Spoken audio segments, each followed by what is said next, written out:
Good day. This program is about the situation in Ukraine, as all my recent videos have been. And I'm not going to apologize this time for discussing Ukraine because the developments there are becoming increasingly dramatic. In fact, they're now developing an accelerated tempo. Now, the first thing to say is that the surrender of the Ukrainian troops in the Azovstal factory in Mariupol, the last holdout of the Ukrainian forces on the Sea of Azov and in Mariupol, this continues.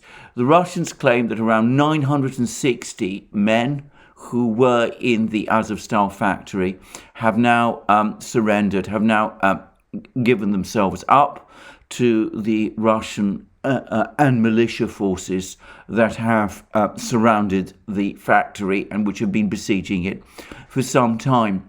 Now, one point I would make is that the fact that these troops, these Ukrainian troops, are surrendering in dribs and drabs, some at a time, rather than all of them coming out at once, does beg a number of questions. Firstly, is it the case that this is an organized decision? This is an actual decision by the Ukrainian command to avoid the pictures of a mass surrender that might happen if all of the troops in the factory gave up together.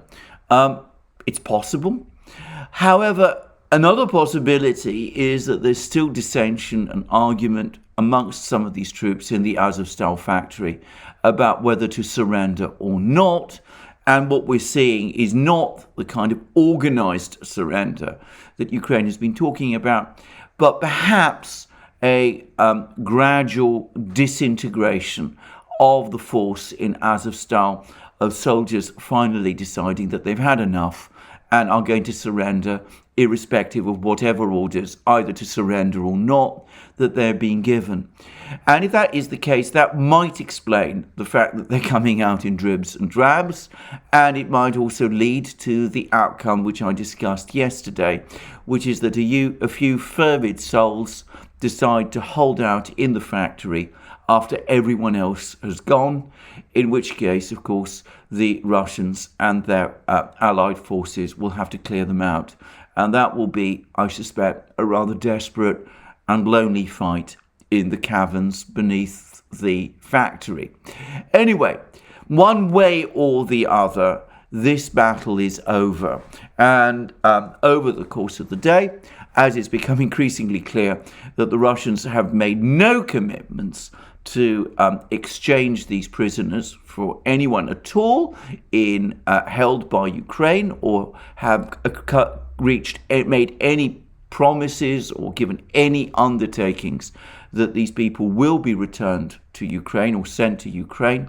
Increasingly, the Western media has rather grudgingly adjusted to this fact and is now accepting that what has happened is a capitulation. It is a surrender. It was always that. There were never any grounds for calling it anything else. And I think I have to say this. I think it is a sad comment on Western media coverage of the war in Ukraine that this collapse in Azovstal was misreported in that grotesque way we saw yesterday, in the early reports yesterday and the day before, when it was absurdly referred to as some kind of government-ordered evacuation, presumably to Ukrainian territory. Anyway, there we are. That is the situation in Azovstal. Elsewhere in Donbass, we are now getting more and more reports of settlements and villages falling under Russian or Allied control at an intensifying and accelerated pace.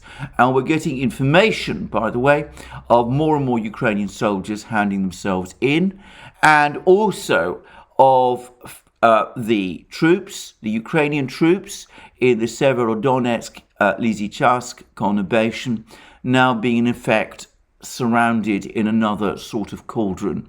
And these are dramatic developments.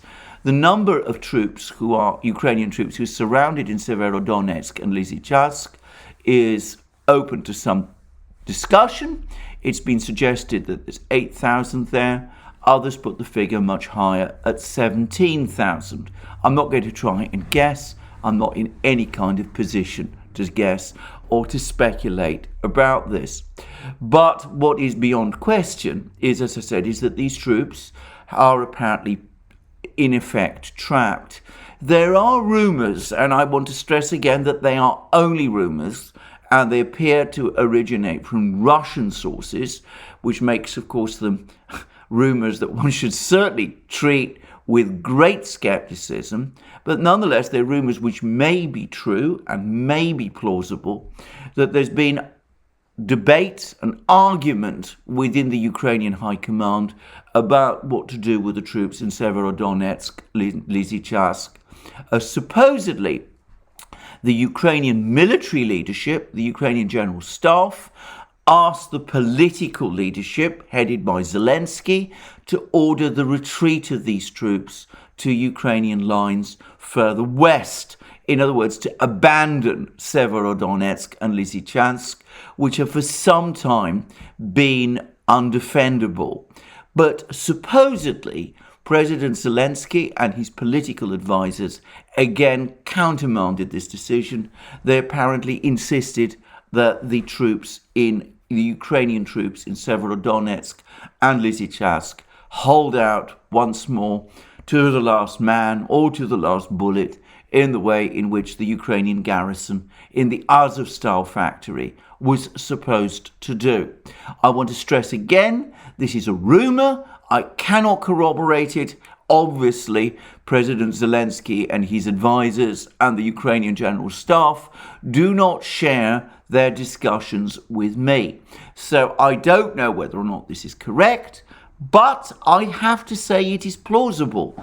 And the reason I say it is plausible is because it is consistent with my understanding of the whole situation in Severodonetsk, Lysychansk. These troops are essentially surrounded. They are in effect trapped. They're cut off from resupply. There is no factory comparable to the Azovstal steelworks that they can retreat to. There's no bunker complex like the one underneath the Azovstal steelworks that they might be able to find. And it's much more difficult to see how they can put up the same kind of prolonged resistance that the garrison in the Azovstal factory was able to put up.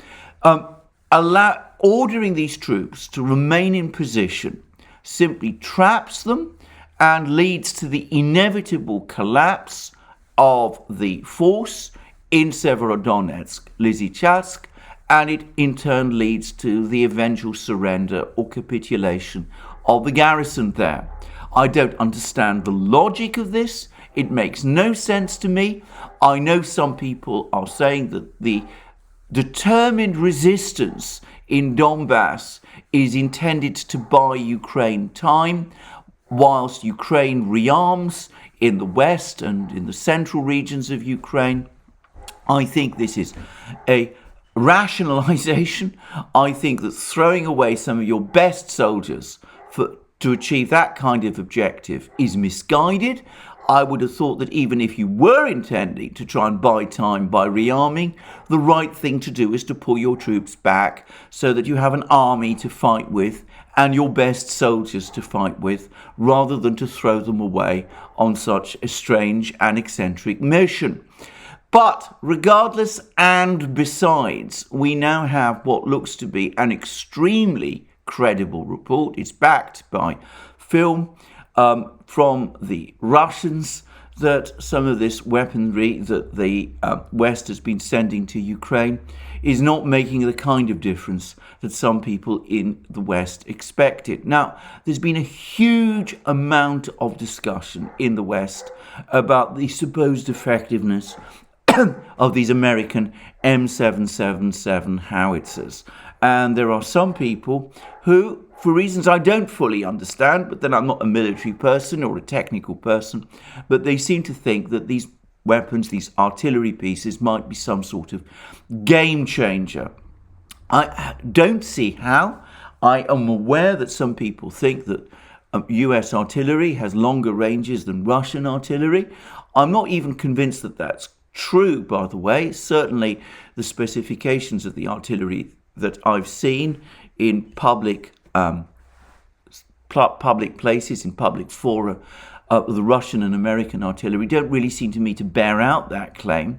And I think anyway that people are perhaps assuming that these artillery pieces are able to achieve these 40-kilometer distances with ordinary ammunition, whereas it seems to me that these sort of distances are only achievable with extended range ammunition, which requires complicated ranging instruments, and which is presumably rather expensive, and which Ukraine may not have been provided with. Certainly, the M777 howitzers that I've seen, that have been seen in Ukraine, don't seem to be operating with the digital ranging systems that might have been expected. There's been much discussion as to why that is so. There's been suggestions that this has been done to prevent these systems, these ranging systems, falling into Russian hands. I think a more plausible explanation is that these howitzers have been rushed to the battlefronts, and there simply hasn't been the time to train the Ukrainian artillerymen to operate these howitzers with these digital ranging systems. Anyway, some of these howitzers have reached the battle lines, but the Russians have now convincingly shown a battery of these howitzers being destroyed by a Russian artillery strike. Apparently, they were detected by a drone. I suspect they'd already been detected through counter-battery radars and all these kind of things. But anyway, a Russian drone found them. It seems to have launched some sort of a missile at the battery. 2 of the howitzers were damaged. The Ukrainians pulled these howitzers into a wooded area in order to try to protect them. There was the predictable Russian artillery strike on this wooded area, and it seems as if this entire battery, 6, 12, I have no idea how many howitzers, has been destroyed.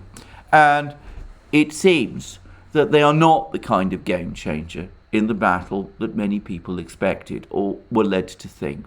And in fact, as I said, all the reports are of more and more settlements and villages in Donbass now falling under Russian control, as the Ukrainian forces in Donbass have been ground down, and especially after the fall of the critically important town of Popasnaya around 10 days ago. I'm going to add, by the way, that there's also reports of a Russian breakthrough in the fortified lines opposite Donetsk. This has been perhaps the most heavily defended area of the battlefront, of the Ukrainian battlefront, but there's some reports that the East Ukrainian militia, the Donbass militia, has actually now managed to break through some of these lines, and that the Ukrainian position in this part of the Donbass is also now experiencing severe problems.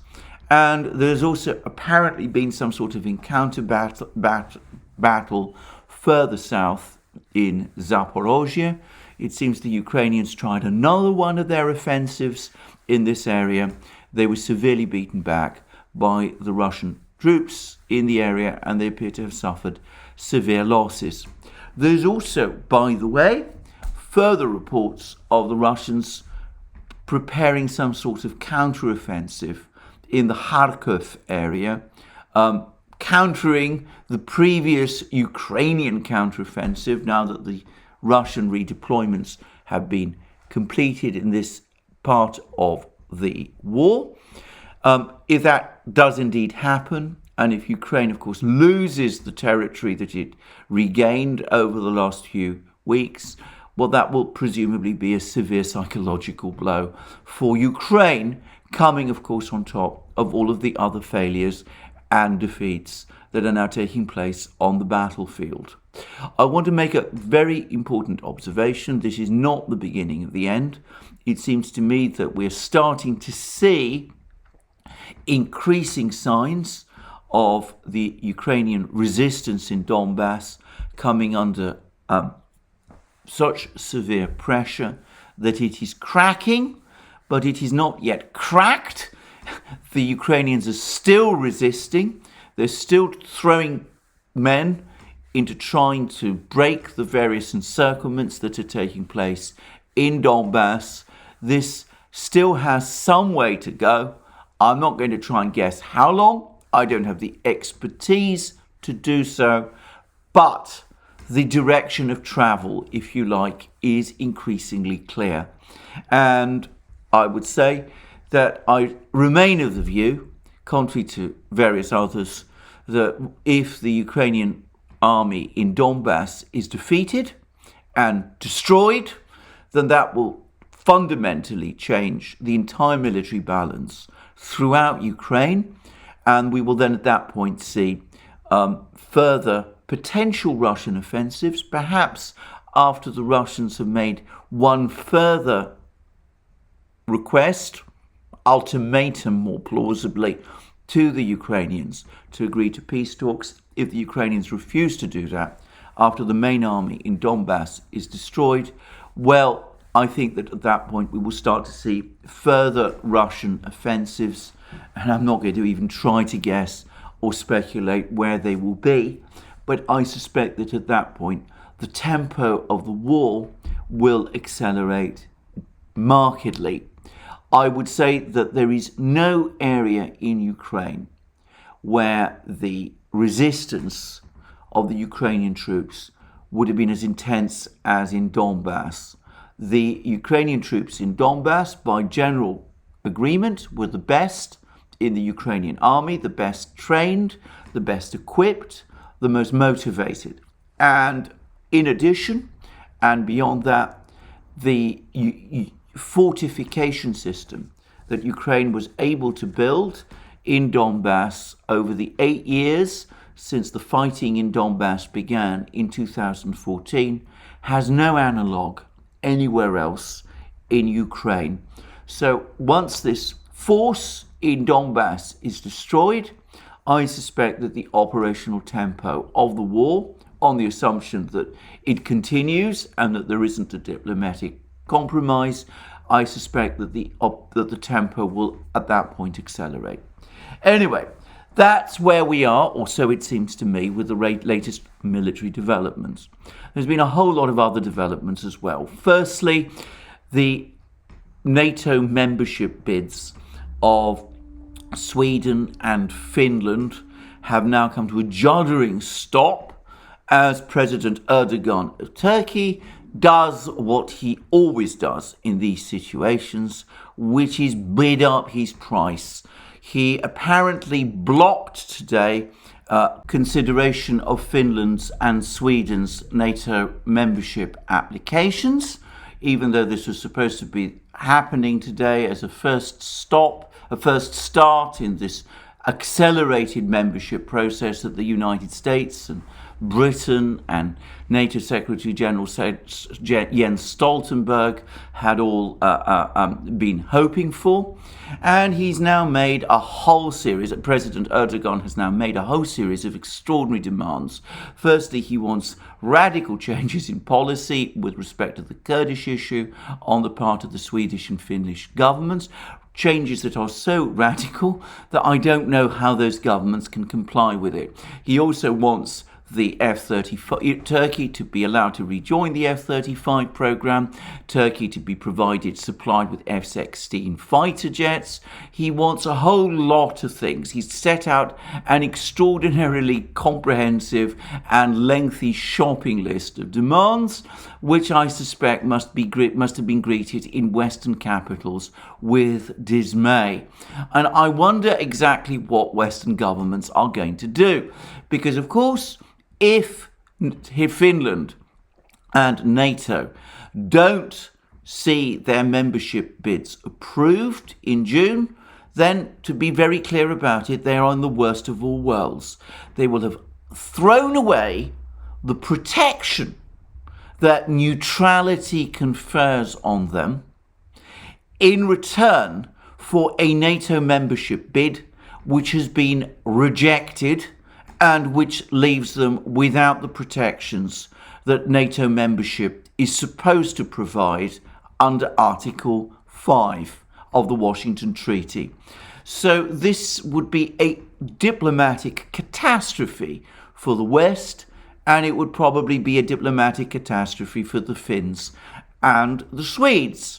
And I suspect that over the next few days and weeks and months, there's going to be a protracted and intense negotiation between Western governments and President Erdogan, all of them desperately looking for ways to change his mind and perhaps and possibly trying to exploit his President Erdogan's domestic political difficulties.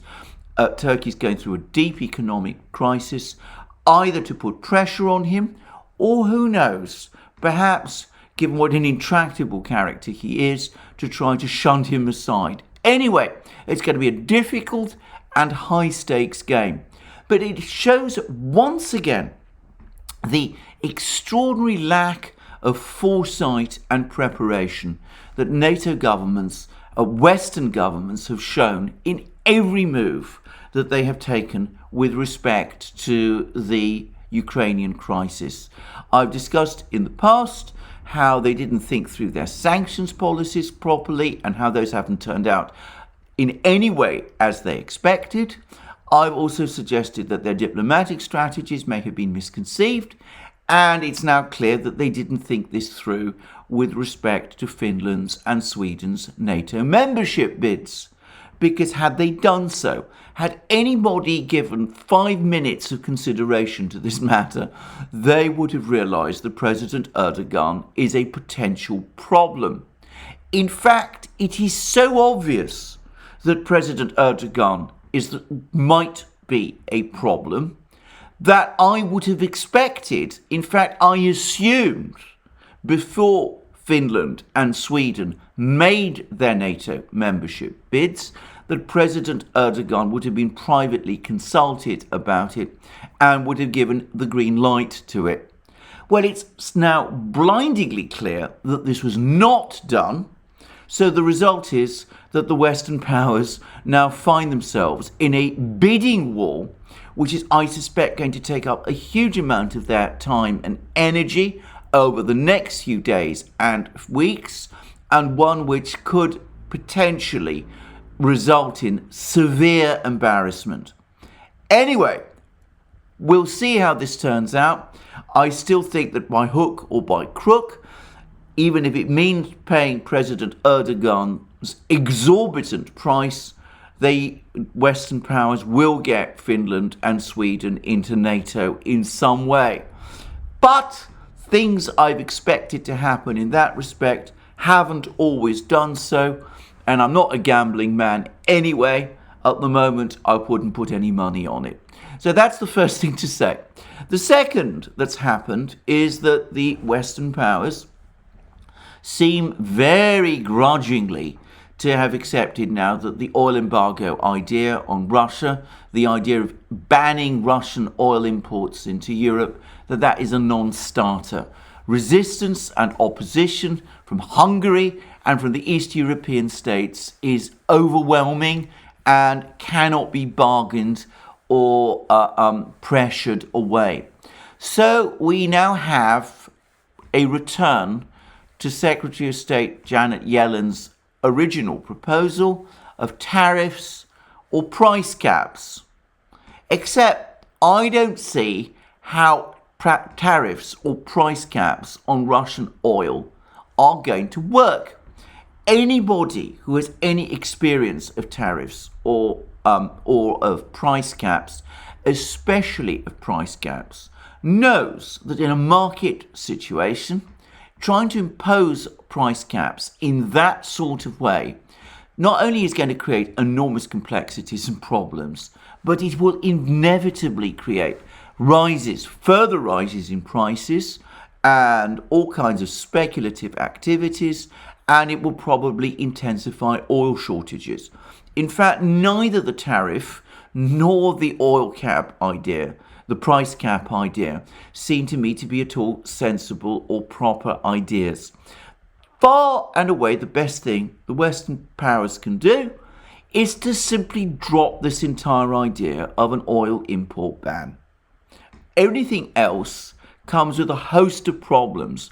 It seems the Germans, who have been running with this oil import ban idea, have made it very clear that they find the ideas of tariffs and price caps unworkable.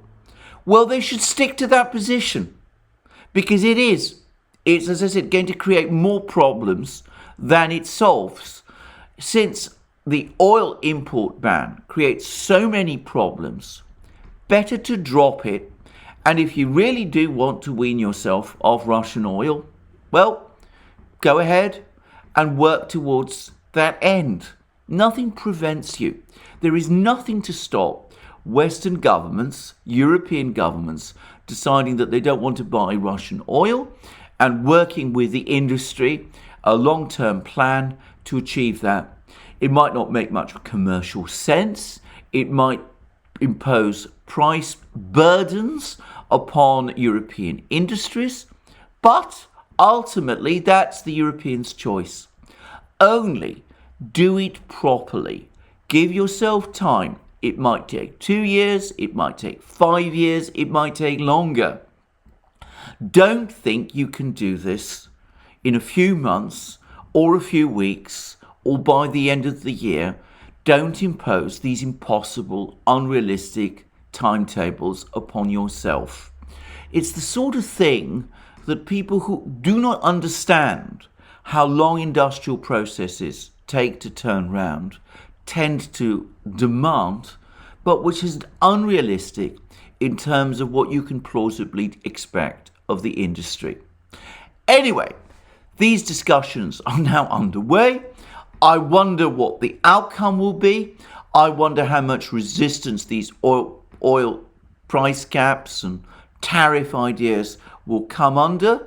But, let's wait and see where it all goes. There is another piece of economic news, which is in some ways even more extraordinary. And that is that, according to Bloomberg, the US government is now planning to revoke the license that the Russian finance ministry needs in order to pay US bondholders who hold Russian bonds. Now, this is an extraordinary story, and it goes back to the sanctions that the United States and its allies, the Western powers, imposed on the Russian central bank back in February, the so-called shock and awe sanctions. I called them that when they happened, but this has now become, surely by chance or coincidence, or perhaps because the analogy is obvious, this has become now an increasingly common way of referring to these sanctions. Now, the idea of those sanctions was very carefully explained in a briefing that was given by a US administration official, of course, an anonymous US administration official, when he or she announced the sanctions against the Russian central bank. This person said that the objective was to cause the ruble to go into free fall because the Russian central bank would be unable to support the ruble by interventions in the financial currency markets. It would also mean, and this is what this official said, that the Russians would find themselves in a position where they would either have to devote scarce foreign exchange, that was the word he used, which Russia was still receiving, in order to pay bondholders, in other words, in order to avoid default, thereby causing further pressure on the ruble because there wouldn't be money to support the ruble, and or alternatively, the Russians would have to decide to go into default.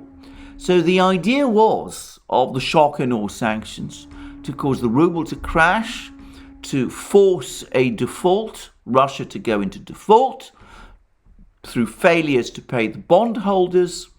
And as a result, the assumption was that this would lead to a chain reaction, which would bring down the entire Russian financial system. With the ruble going into free fall, there would be hyperinflation crisis within Russia. The economy would go into a tailspin that would result in protests, and President Putin and his government would eventually fall. That was, as far as I can see, the plan. Well, it hasn't turned out like that in any shape or form. Firstly, the Russians have successfully managed to keep their exports of oil, gas, whatever, going.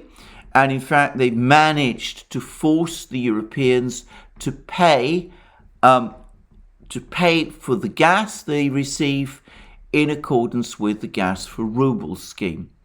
And far from the ruble going into a free fall, it has steadily strengthened since an early wobble in March. Not only has the ruble strengthened, but there is now clear indications that inflationary pressures in Russia are now abating. It is quite possible that Russia could end the year with day-to-day inflation, not annualized inflation. Annualized inflation is inflation over the whole year. But I mean day-to-day inflation, in other words, rises in prices from one day to another, that is lower than that in the United States or in Europe or in Britain, where, by the way, the annualized inflation rate is now at 9%. So that hasn't happened. The ruble didn't go into a tailspin. There wasn't a hyperinflation crisis. The Russian financial system continued to operate, and Russia, far from facing scarcities of foreign currency to support the ruble, not that there's much sign that it's doing it, or to pay bondholders, now has an embarrassing excess of foreign currency. In fact, this excess of foreign currency has become so big that the Russian finance ministry has felt able to drop its plan of paying bondholders in rubles.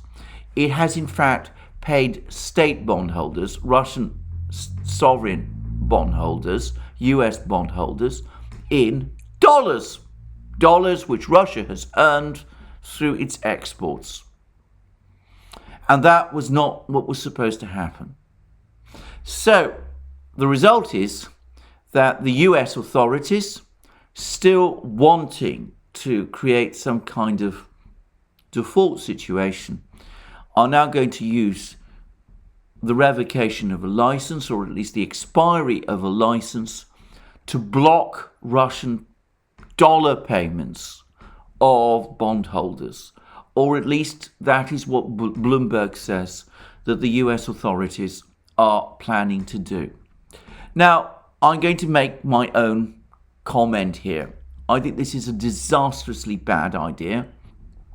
And I think this is a disastrously bad idea for one very specific reason.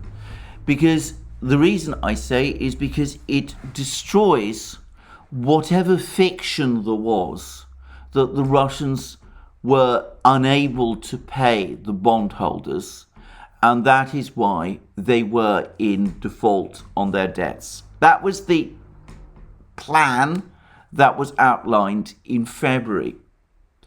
On the contrary, the Russians have all the money they need to pay the bondholders.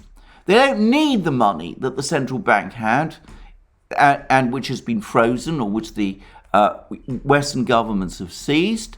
They're perfectly capable of paying the bondholders out of the enormous amount of foreign currency they have been receiving. They are in no conceivable respect in any sort of financial default. They're not in any situation where they are incapable of meeting their financial obligations.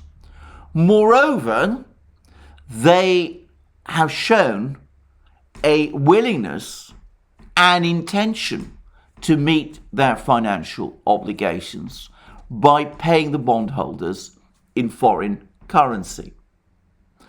So, if the US authorities block those payments, in other words, prevent the bondholders receiving money they are entitled to receive from the Russians, which the Russians are both able and willing to pay, then it seems to me that the US government is in a potential situation where it is interfering directly in a contract, a commercial contract between the Russian state and its bondholders, in a way that leaves it open for the bondholders to bring legal action against the US government.